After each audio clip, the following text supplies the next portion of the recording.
Dom, this is just such a fascinating scenario. It most certainly is. 44 years young, a grandfather. Very young. Young grandfather. How about that? His oldest child is older than Riley Leonard, okay? He's been Wow. out of the league for 5 years. It doesn't really matter, all right? He is here, and I'm telling you, it's a serious possibility he's going to play on Sunday and perhaps beyond. We talked at 4 and 5 about how this all came to be.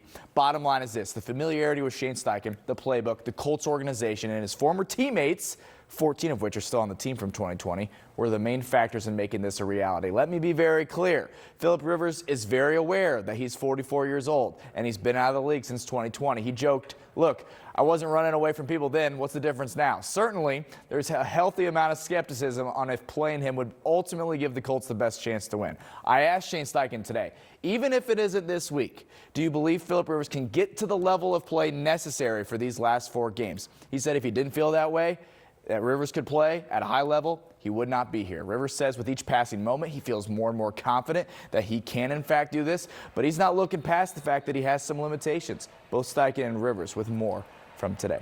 Obviously, age is, you get older, and but I think the cool thing is that he wants to do it. I think that's pretty freaking cool. I mean, the guy's done so much in his career. He's a semifinalist Hall of Fame, and he still wants to do it. And I think that sends volumes and message to everybody like, hey, man, you get to play this game, and I got an opportunity to go do it again. And I think the obsession that he has for the game to get back on the field with his teammates is going to be awesome. I don't have any concern from the neck up, and I don't have any concern of making a throw. But again, the game's not routes on air.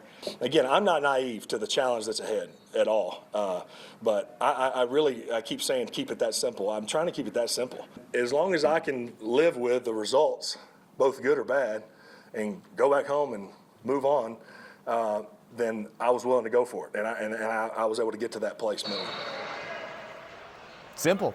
I think this was really thought to be just in case Riley Leonard couldn't play on Sunday. This is now striking me as it doesn't matter if Leonard's healthy or not. If Rivers looks good this week, he's playing. Steichen said we'll have an answer by the end of the week. He was non-committal if Leonard would start if he was in fact healthy. Leonard practiced fully today. A fascinating situation indeed. Yeah, well, he's got that mental clarity. Yeah. I mean, and that is, how much of this is mental? A lot. A lot of it. Be familiar with Shane Steichen, the playbook. He coaches his son's high school team, runs the same offense. I know it sounds silly, but that's half the battle. Yeah, the confidence and belief that you can do it. Yeah. All right, Don, we'll keep an eye on it. Thanks Guys so will do much. anything to avoid their 10 kids at the holidays. Yes. That's good. That's good.